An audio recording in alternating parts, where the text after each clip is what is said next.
증거하시겠습니다. 많은 은혜 받으시기 바랍니다. 안녕하세요. 예수님의 부활을 찬양합니다.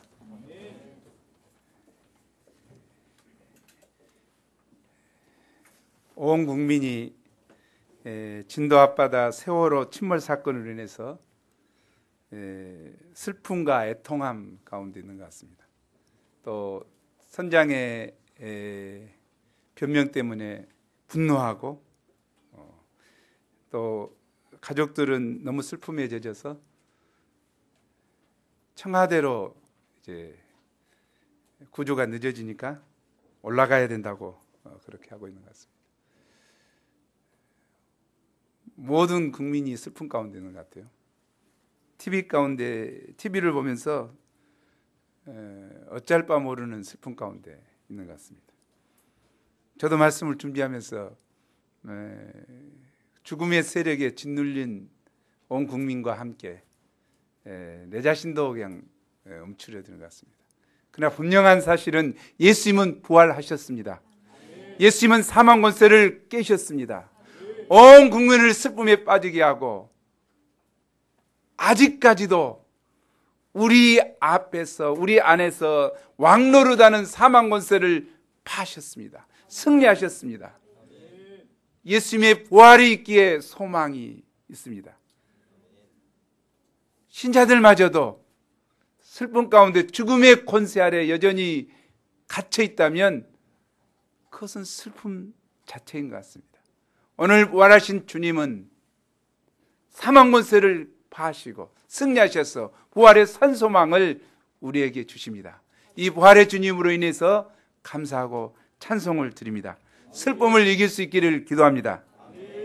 인도의 길을 걷고 있는 예수라는 책을 쓴 스탠리 존스 목사가 인도에서 노방전도를 하고 있는데 이슬람 교도가 한 사람이 와서 그에게 외쳤습니다. 우리는 당신네 기독교인들이 못 가진 것을 하나 가지고 있어. 그래서 존스 목사가 물었습니다. 그것이 무엇입니까? 그가 자랑스럽게 말했습니다. 메카에 가면 마호메트의 시체가 들어있는 관이 있어서 우리는 정말 그가 있었다는 것을 알 수 있지만 당신네 기독교인들은 예루살렘에 가도 빈 무덤밖에 볼 수 없지 않소?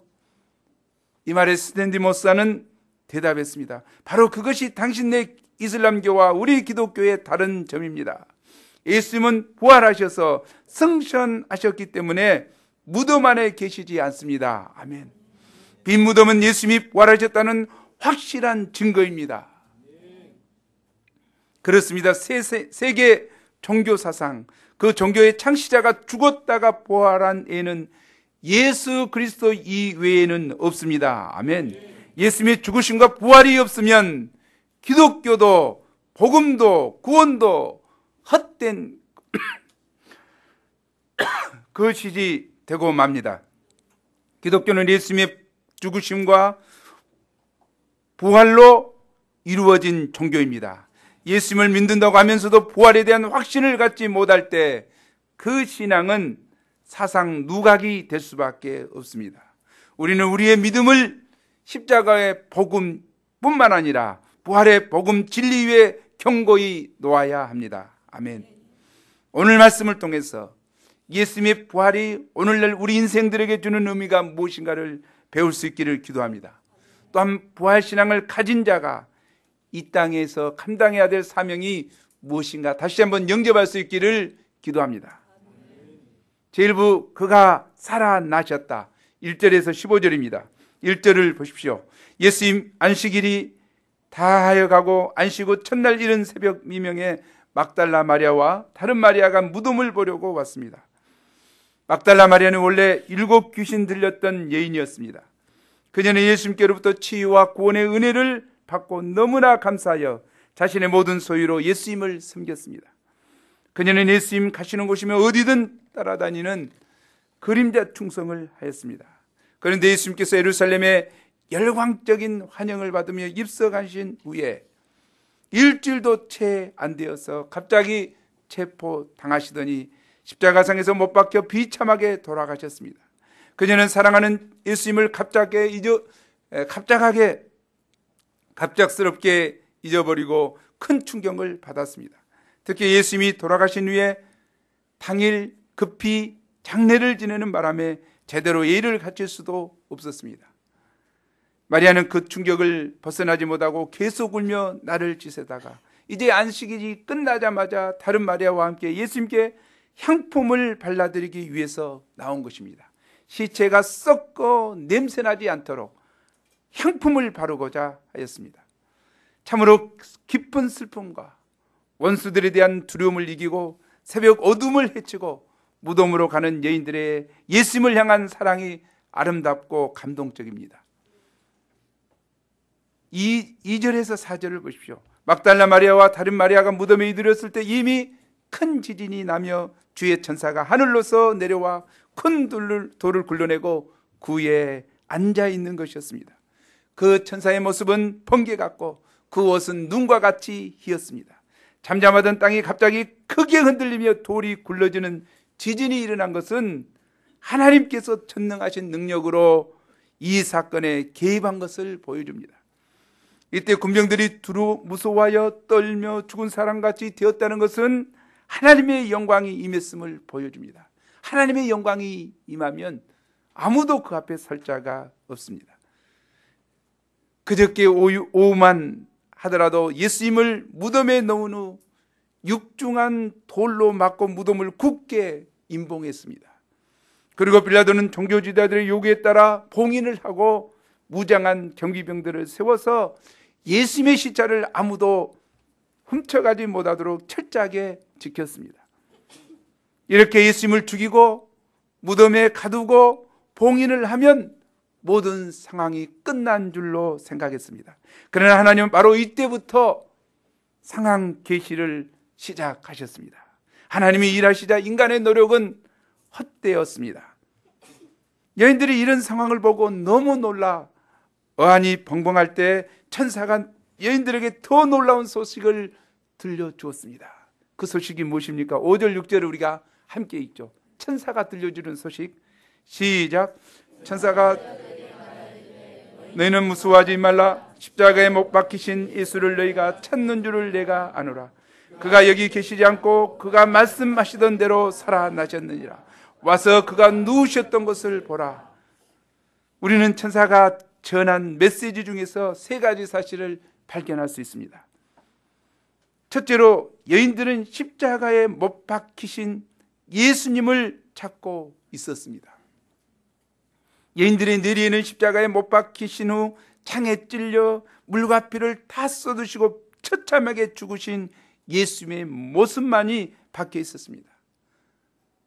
이 사실로 인해서 슬퍼 눈물을 흘리고 통곡하고 있었습니다. 사실 십자가형은 극악무도한 흉악범들이 당하는 무서운 형벌이요 저주의 상징이었습니다. 그런데 예수님께서 이런 십자가형을 받아 세형수들과 함께 온갖 조롱과 멸시를 받으시며 돌아가셨습니다. 이는 참으로 슬프고 수치스럽고 고통스럽고 억울한 사건이었습니다. 이 참혹하게 죽은 예수님을 생각하면 너무나 무기력해지고 무능력한 것 같습니다. 십자가에 못 박히신 이 예수님을 찾고 있는 여인들의 심령도 비슷할 수밖에 없습니다. 예수님을 사랑하기 때문에 끝까지 따르긴 하지만 너무나 슬프고 실패의식으로 힘들고 한이 맺혀 억장이 무너져 내리는 듯 하였습니다. 이처럼 부활의 예수님을 만나지 못하고 십자가에 못 박히신 예수님만 찾고 따를 때 우리의 신앙은 지극히 운명적이고 비참하고 한계적일 수밖에 없습니다. 예수님을 따르긴 따르지만 손해의식과 신앙의 실패감에 젖어 인상을 쓰고 괴로워하며 어쩔 수 없이 따를 수밖에 없습니다. 이런 신자들은 어두운 생각과 표정으로 항상 인상을 쓰고 삽니다. 예수님의 형상이 달린 십자가 목걸이를 좋아하고 우는 것으로 위로를 삼습니다.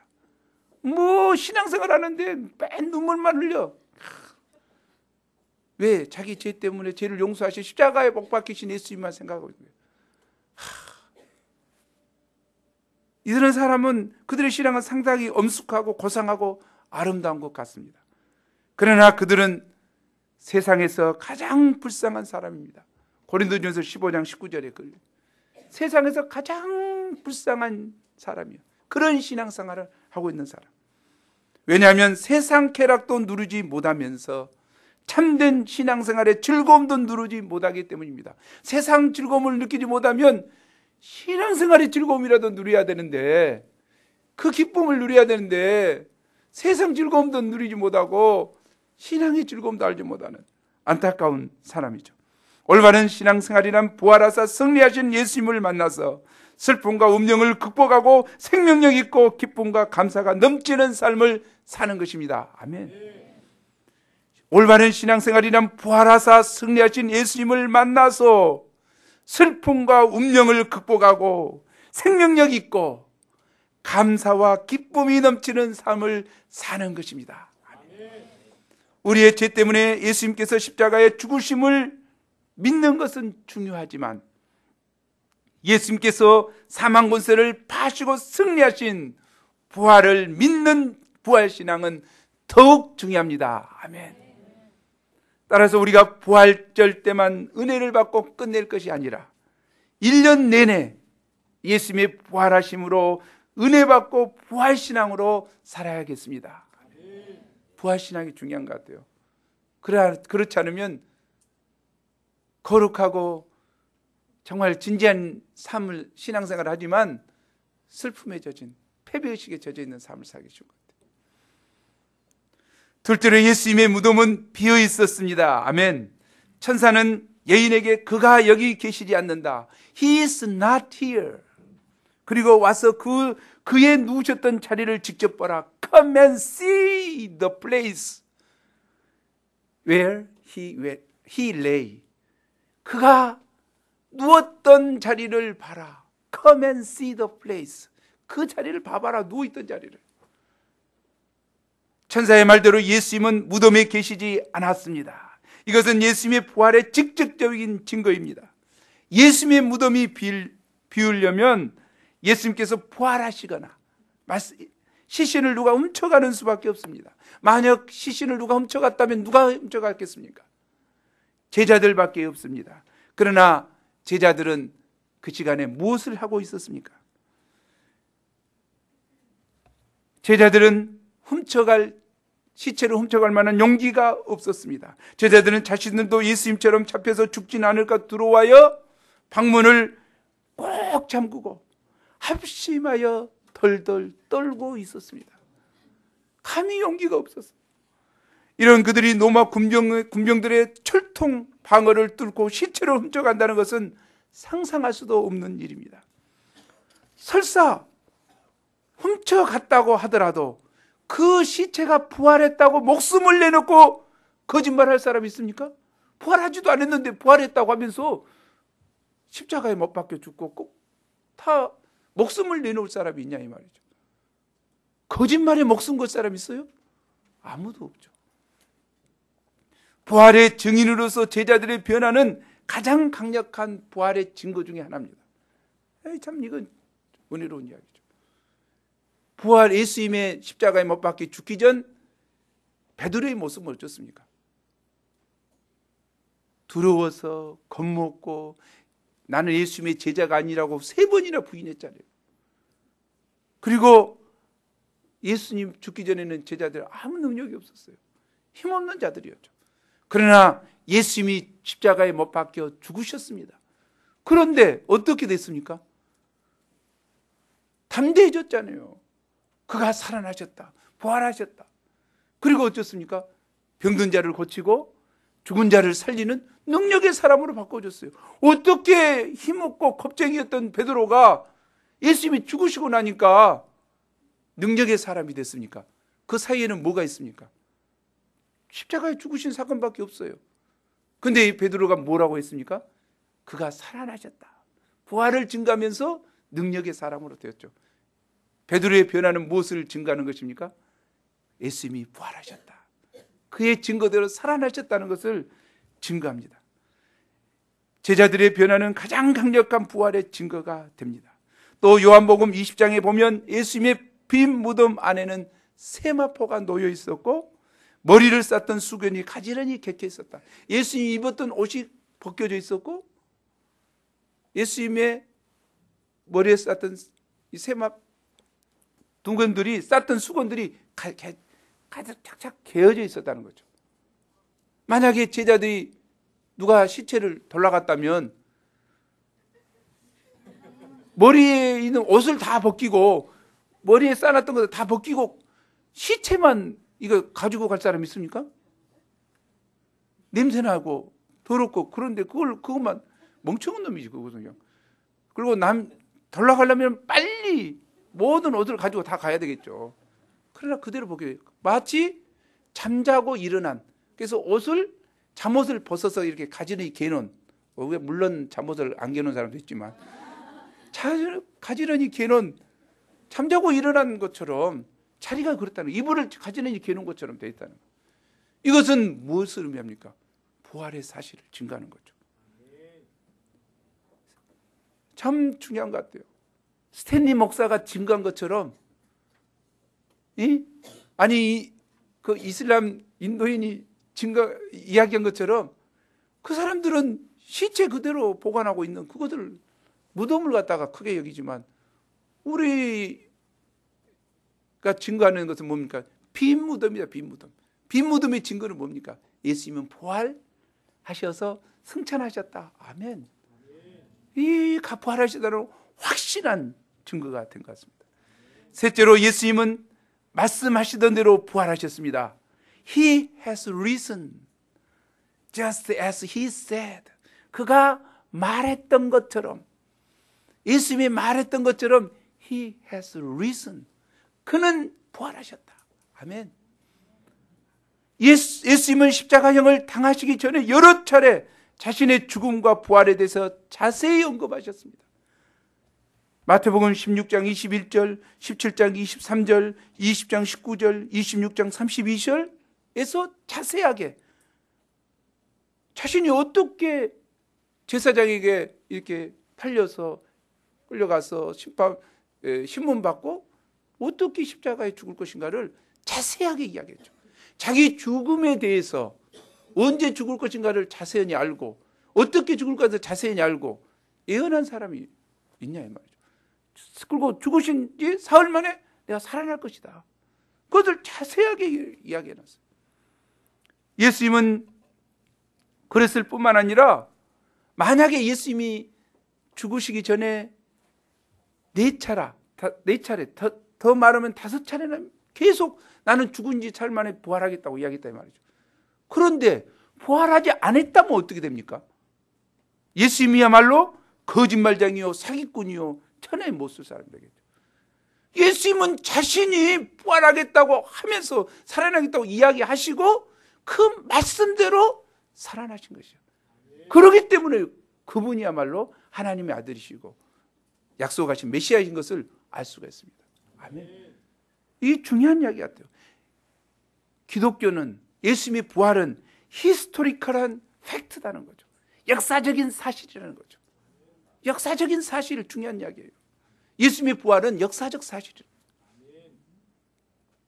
이는 성경 말씀과 예수님의 말씀의 진정성을 보여주고 있습니다. 주님의 말씀은 하나도 땅에 떨어지지 않고 그대로 다 이루어졌습니다. 그러면 예수님께서 부활하신 사건이 우리 인생들에게 주는 의미는 무엇입니까? 예수님은 천사의 말대로 분명히 부활하셨는데 다시 살아나셨는데 그 예수님의 부활과 우리 인생과는 무슨 상관이 있냐 하는 거죠. 첫째로 십자가의 죽음이 대속의 죽음이었다는 것을 증명해 줍니다.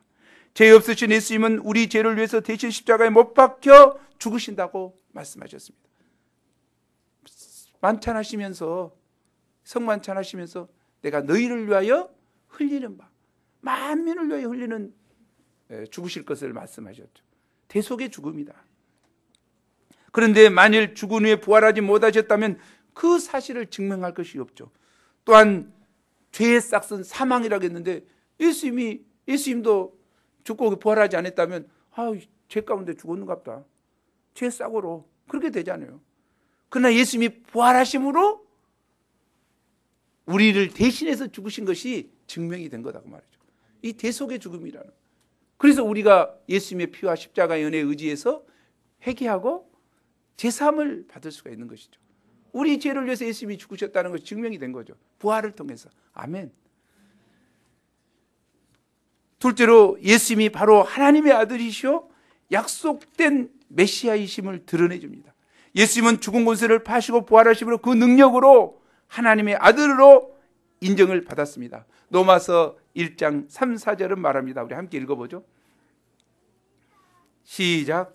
그의 아들에 관하여 말하면 육신으로는 다윗의 혈통에서 나셨고 성결의 영으로는 죽은 자들 가운데서 부활하사 능력으로 하나님 아들로 선포되셨으니 곧 우리 주 예수 그리스도시니라.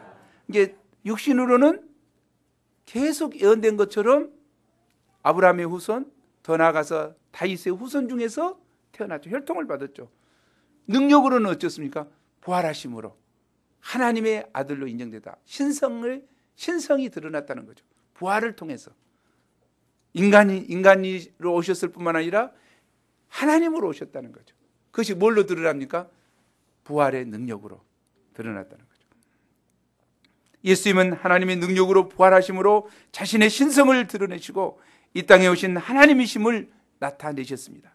이분은 바로 하나님의 약속하신 인류의 구주 메시아 예수 그리스도이십니다. 아멘. 셋째로 우리 인생들도 예수님과 같이 부활하여 영생할 소망을 갖게 되었습니다. 아멘. 아담의 범죄 이후 죽음이 인생들의 왕노릇하였습니다. 아무리 오래 살고 싶어 발버둥을 쳐도 어김없이 죽음의 사자는 찾아왔습니다.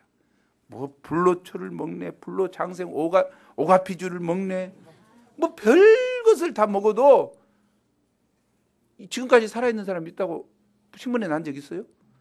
다 죽었죠. 고대 이집트 왕들은 미라를 만들어서 영생불사하고자 했습니다. 오늘날 인간들은 어떻습니까? 복제 인간을 만들어 장기를 교체하여 생명을 연장시키고자 시도합니다. 유럽의 한 여인은 아버지의 죽음을 눈앞에 두고 너무도 슬퍼한 나머지 아버지의 유전자로 복제 아버지를 만들어달라고 복제양 제1호 돌리를 탄생시킨 영국의 유전공학센터에 주문했다고 합니다. 신청을 했대요. 우리 아버지 유전자 하다가 우리 아버지를 만들어달라. 말 된가요? 요즘은 항암이나 노화를 방지하는 효과가 있는 웰빙 건강식품에 대한 관심이 큽니다. 그래서 뭐 웰빙 식품 장사 잘 되거든요, 정말. 그런 뭘 의미합니까? 노화를 방지하네, 뭐 항암, 뭐 이렇게 각가지 이야기한 이유는 하루라도 더 오래 살고 싶은 마음에서 한 것 같습니다. 그러나 죽음은 여전히 우리 가까이에 있습니다. 주위에는 하루에도 수많은 죽음의 슬픈 소식이 들려오고 있습니다. 세월의 사건도 그 중에 하나죠. 그래서 키르케고르는 이런 이야기를 했습니다. 우리 한번 읽어보죠. 한번 읽죠. 시작. 인생은 사형 언도를 받는 죄수들이 형장으로 끌려가는 다른 사형수들을 보면서 자신의 순보를 기다리는 것 같자. 죽어가고 있는 사람 장례식장 가고 이렇게 하면서 죽는 그 사람, 그 사형수들을 보면서 나는 언제 죽을까 이렇게 순번을 기다리고 있는 것하고 똑같아요. 우리는 각각 아우슈비츠행 기차를 탄 유대인들과 같이 죽음의 절벽을 향하는 기차에 탑승하고 있습니다. 이 기차는 끼익끼익 하면서 운명의 기적소리와 함께 전 성력으로 질주하여 1초에 7명, 하루면 8만 6천 명의 생명을 죽음의 절벽 아래로 내던지고 있다고 합니다. 인간들이 죽어가는 거예요. 8만 6천 명이 이렇게 죽어가고 있어요. 하나도 빠짐없이 모든 사람이 이 죽음의 대열 속에 끼어 있습니다. 아무리 과학이 발달해도, 의술이 아무리 좋아져도, 아무리 실력 있는 다임목자 같은 의사가 있어도 인간의 사망률은 여전히 100%라는 거죠. 죽음 앞에 어느 누구도 살 수 있는 자가 없습니다. 우리 인생은 한계적이고 절망적이 됩니다. 올 때는 순서대로 왔지만 가는 것은 순서가 없습니다. 꼭 내가 먼저 죽는다는 보장이 없습니다. 죽음으로 인해 많은 사람들이 삶의 의욕을 상실하고 허무주의에 빠지게 됩니다. 아무도 이 죽음의 한계를 이기지 못하고 고통하다가 죽어갑니다. 그러나 이제 But now 예수님께서 부활하심으로 모든 죽음의 권세가 물러나게 되었습니다. 아멘. 예수님께서 부활하심으로 부활의 첫 열매가 되사 예수님 안에 있는 모든 사람들도 부활할 산 소망을 갖게 되었습니다. 여기 부활의 첫 열매라는 게 중요하죠. 첫 열매.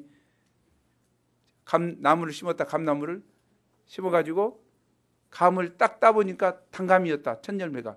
그럼 어쩌습니까? 그 다음에 계속 열릴 열매가 뭐죠? 땡감이요? 땡감이요? 단감이다. 예수님이 부활의 첫 열매가 되었다. 예수님이 첫 열매가 되셔서 예수님 안에 붙어있는 모든 자들이 부활의 열매를 맺게 된다는 거죠. 아멘. 한 사람 아담으로 말미암아 모든 사람이 죽은 것 같이 한 사람 예수님으로 말미암아 모든 사람이 삶을 얻게 되었습니다. 아멘. 누구든지 그리스도 안에 있는 자는 부활하여 하나님 나라에서 영생을 누리게 되었습니다. 더 이상 죽음이 쏘는 독소인 허무주의, 운명주의, 패배주의, 우울증에 시달리며 두려움과 절망과 무기력에 빠져 있지 않게 되었습니다. 영생의 소망 가운데 생명력이 충만한 인생을 살게 되었습니다. 오빠 나사로의 죽음 앞에 슬피 울며 한숨 짓는 마리아와 마르다에게 예수님께서 말씀하셨습니다. 죽음 앞에 슬퍼하는 우리들에게 주님은 말씀하십니다. 우리 함께 읽어보죠. 시작.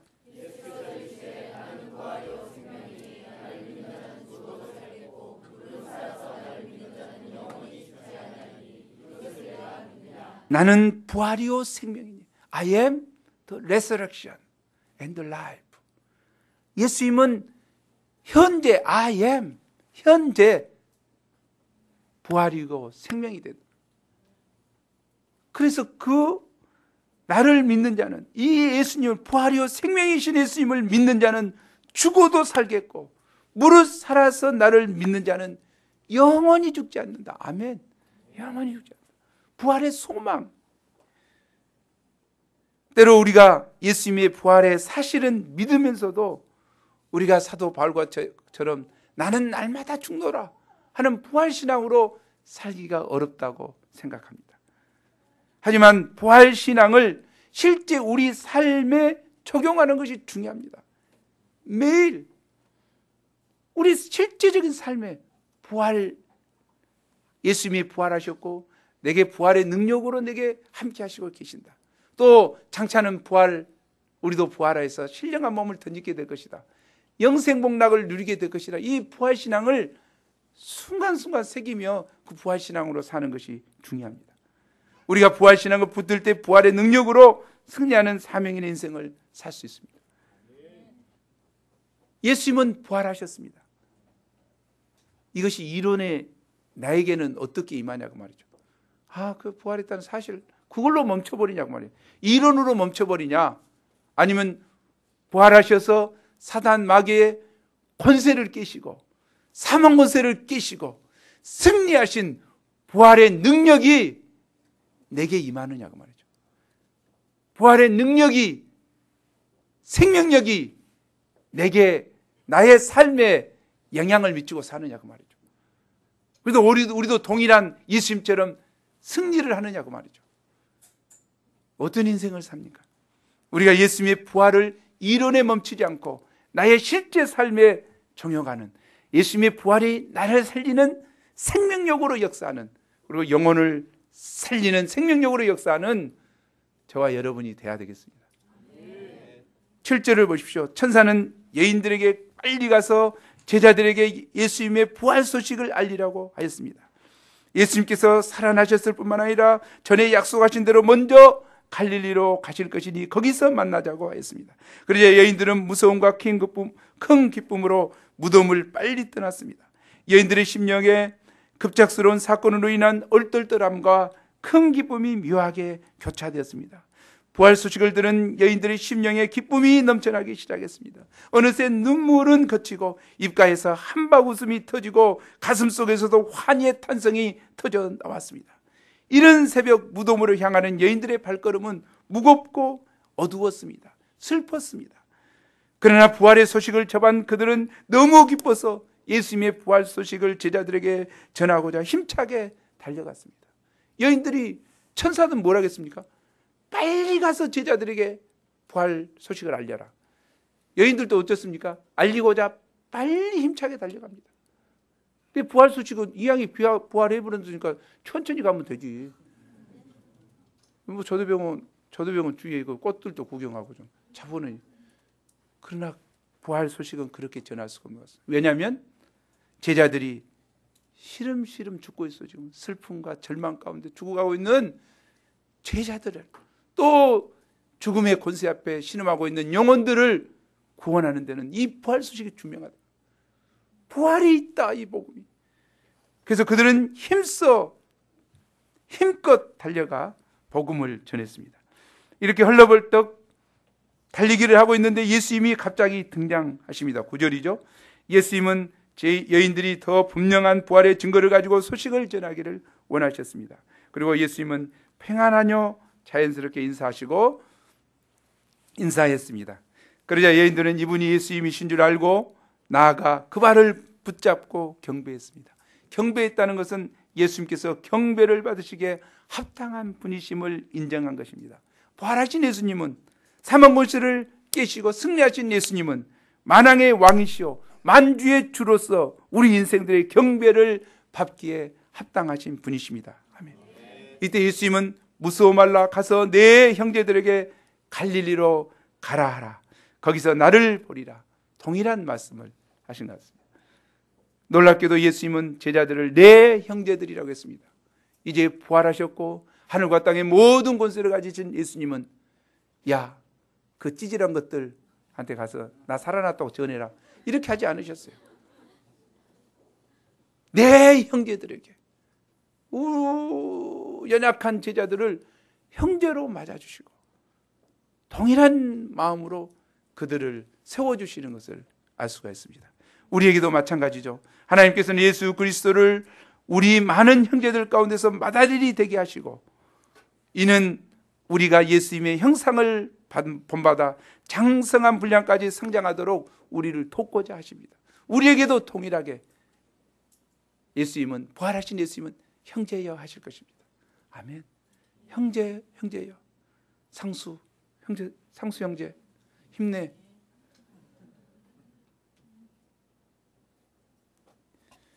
요셉이 또 안 불러주면 그러니까 요셉 형제.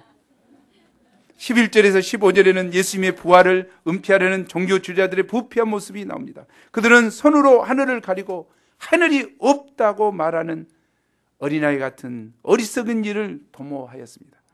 여인들이 예수님의 부활을 증거하러 동네에 갔을 때 경비병 중에 몇 명이 성에 들어가 자초지종을 제사장에게 알렸습니다. 정말 그들 제사장들도 부활의 소식을 들은 것 같아요. 그죠? 부활의 소식을 들었어요. 그러자 대제사장들은 장로들과 함께 모의하고 군병들에게 돈다발을 하나씩 주면서 밤에 제자들이 시체를 도적질해 갔다고 말해주면 튼 일은 다 책임져 주겠다고 했습니다. 참 중요한 것 같아요. 부활의 소식을 동일하게 들었는데 대제사장들은 회개해야 될 거 아니야. 부활하셨다는 소식을 들었는데 예수님이 말씀하신 대로 누가 지켰습니까? 경비병들 데려다가 지켜주라고 제자들이 부탁했습니까?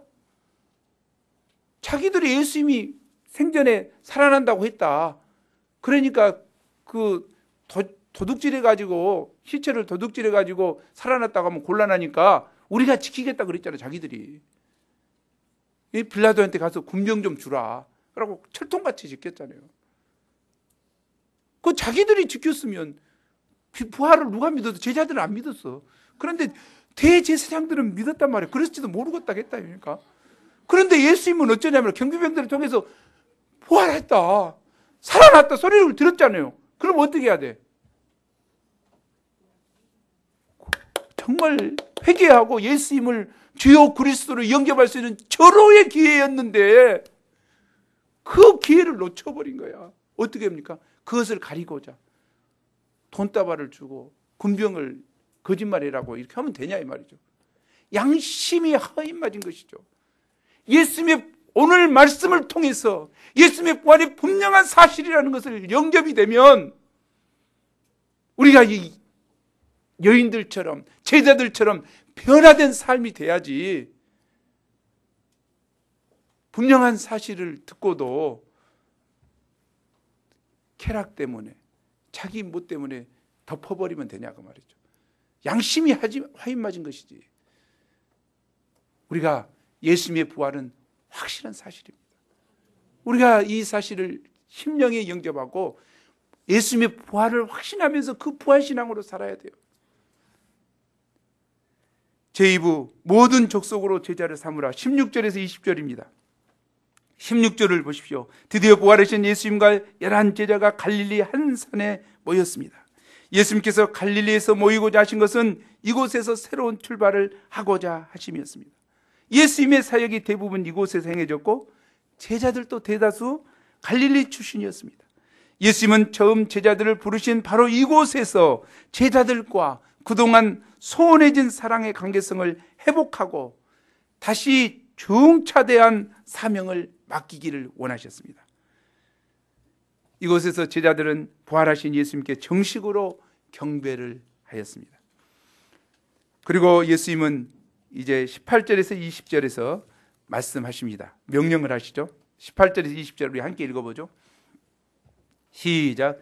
예수께서 나와 말씀하여 이르시되 하늘과 땅의 모든 권세를 내게 주셨으니 그러므로 너희는 가서 모든 민족으로 제자를 삼아 아버지와 아들과 성령의 이름으로 세례를 주고 내가 너에게 분부한 모든 것을 가르쳐 지키게 하다. 볼지어다 내가 세상 끝날까지 너희와 항상 함께 있으리라 하시니라. 예수님은 먼저 무엇을 말씀하십니까? 하늘과 땅의 모든 권세를 내게 줬다. 하늘과 땅의 모든 권세, 온 우주적인 권세죠. 아무도 예수님을 에게 범할 수 없는 사단 마귀를 멸하시고 승리하신 예수님은 하늘과 땅의 모든 권세를 가지셨습니다. 우리는 이분께 다만 심령에서부터 경배하고 그분의 말씀에 순종해야만 할 뿐입니다. 아멘. 예수님께서 명령하십니다. 뭘 어떻게 명령하십니까? 그러므로 너희는 가서 모든 민족으로 제자를 삼으라. 너희는 가라. 뭐하러? 모든 민족에게 가라는 거죠. 예.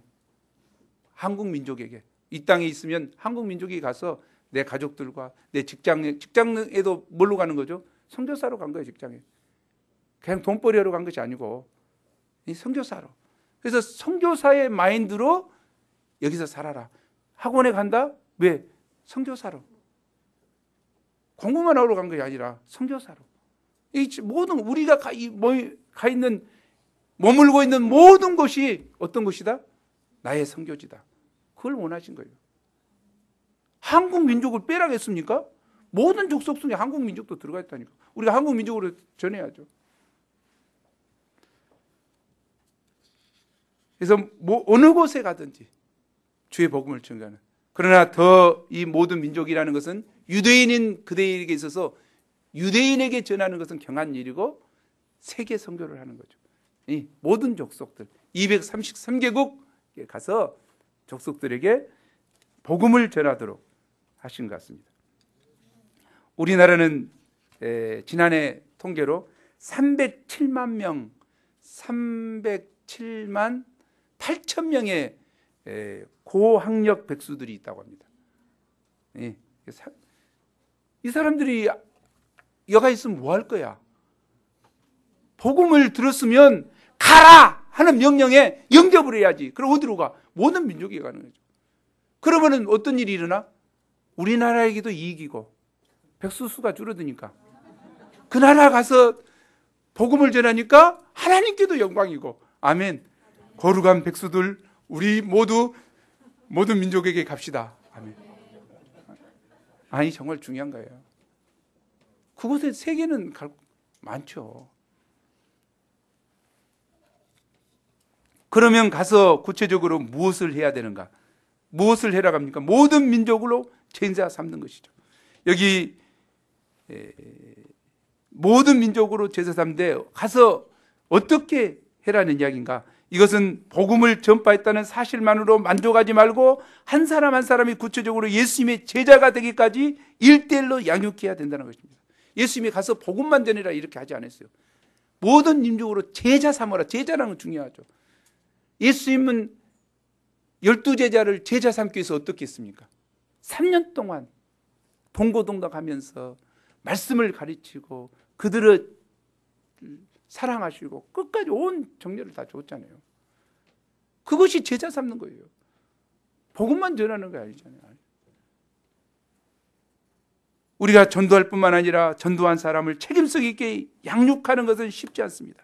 여기에는 많은 수고와 헌신이 필요하고 지속적인 노력이 필요합니다. 그러나 이 방법이 실제적으로 가장 효과적입니다.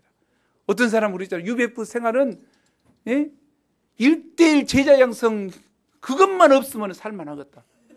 그런데 그것을 예수님이 하라고 하는데 어쩌란 말이오. 예수님이 승천하시기 전에 지상명령으로 주셨죠. 지상명령으로. 이거 UBF 전형물입니까? 아니에요. 제자 양성해라. 이것은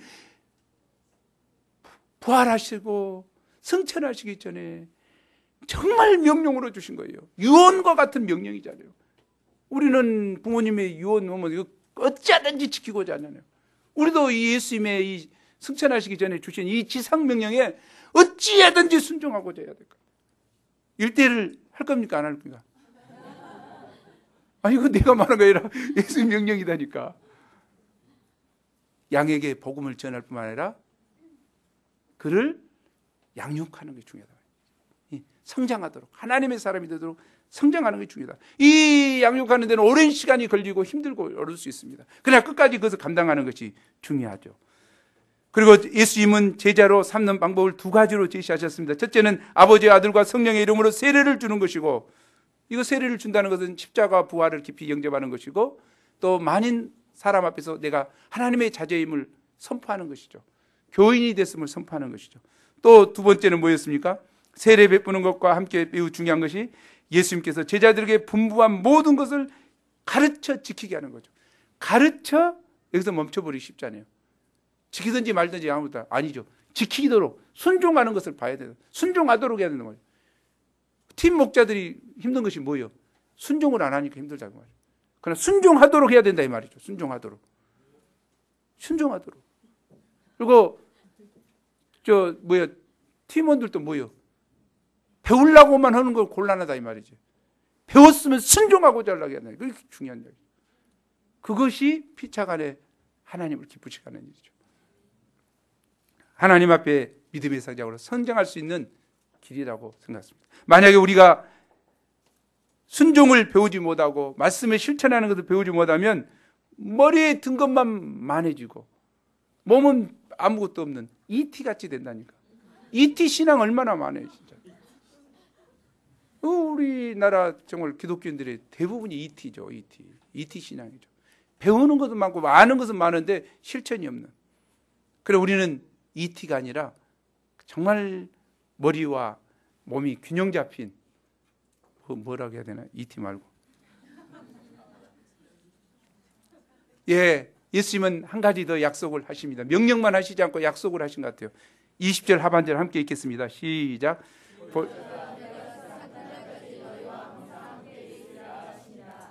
아무리 중요한 명령을 하더라도 능력이 없으면 어찌할 수 없죠. 예수님은 뭘 하십니까? 부활하신 주님께서는 내가 너희와 항상 함께 하시겠다. 그래서 연약한 너희를 도와주겠다. 이 항상 함께 하시겠다 준 주님을 인식하고 있는 게 중요해요. 또 이 말씀은 무엇입니까? 항상 함께 하시겠다는 것은 내가 세계 선교를 주관하겠다. 너는 다만 나와 동역만 해다오. 그거예요. 우리가 복음을 전하고 1:1이라고 하는 것은 뭡니까? 내가 하는 것입니까? 아니죠. 주님께서 주관하시겠다. 그래서 내가 동역하는 거죠. 주님께. 함께 하시는 주님을 믿고 의지하면서 믿음으로 동역해 가는 것이라고 할 수 있습니다. 그리고 오늘 말씀을 통해서 천사의 말처럼 그가 살아나셨다. 또 예수님의 부활은 우리의 부활이다. 아멘. 이것을 깊이 영접해야 되겠습니다. 그리고 우리가 매 순간 부활신앙을 가지고 영생을 소망하며 기쁨과 감사와 생명력이 있는 삶을 살기를 원합니다. 또 예수님이 승천하시면서 주신 지상명령에 심령으로 영접하고 겸손히 순종하는 저와 여러분이 되기를 기도합니다. 우리 28장 6절 말씀 읽고 기도하고 마치겠습니다. 시작. 그가 여기 계시지 않고 그가 말씀하신 대로 살아나셨으니라. 와서 그가 누우셨던 곳을 보라. 하나님 아버지, 이 시간 귀한 말씀을 주셔서 감사합니다. 저희 죄 때문에 십자가에 못 박혀 처참하게 죽으신 예수님만 생각하고, 십자가에 못 박힌 예수님만 생각하고 슬픔과 어두운 생각 가운데 무덤을 찾은 막달라 마리아와 다른 마리아들처럼 저희가 신앙생활을 십자가만 바라보고 하고 있지 않는지 돌아보게 하여 주십시오. 천사의 말처럼 예수님은 살아나셨고 그가 여기 계시지 않고 그가 누우셨던 곳은 비어있다고 하는 분명한 부활 메시지를 통해서 예수님의 부활을 심령에 영접하고 이 부활이 나의 삶의 힘으로 작용하도록 부활을 묵상하며 부활의 주님을 찬양하며 경배하며 의지하며 살게 도와 주시옵소서. 또 예수님이 부활하신 예수님께서 마지막 제자들에게 부탁하신 지상 명령인 그러므로 너희는 가서 모든 족속으로 제자를 삼아 아버지 아들과 성령의 이름으로 세례를 주고 내가 너에게 분부한 것을 가르쳐 지키게 하라신 이 명령 앞에 겸손히 순종하는 자들이 되게 도와주십시오. 그리고 항상 부활하신 주님께서 함께 하시는 것을 믿고 의지하게 도와 주시옵소서. 주님 감사합니다. 감사하고 예수님 이름으로 기도합니다.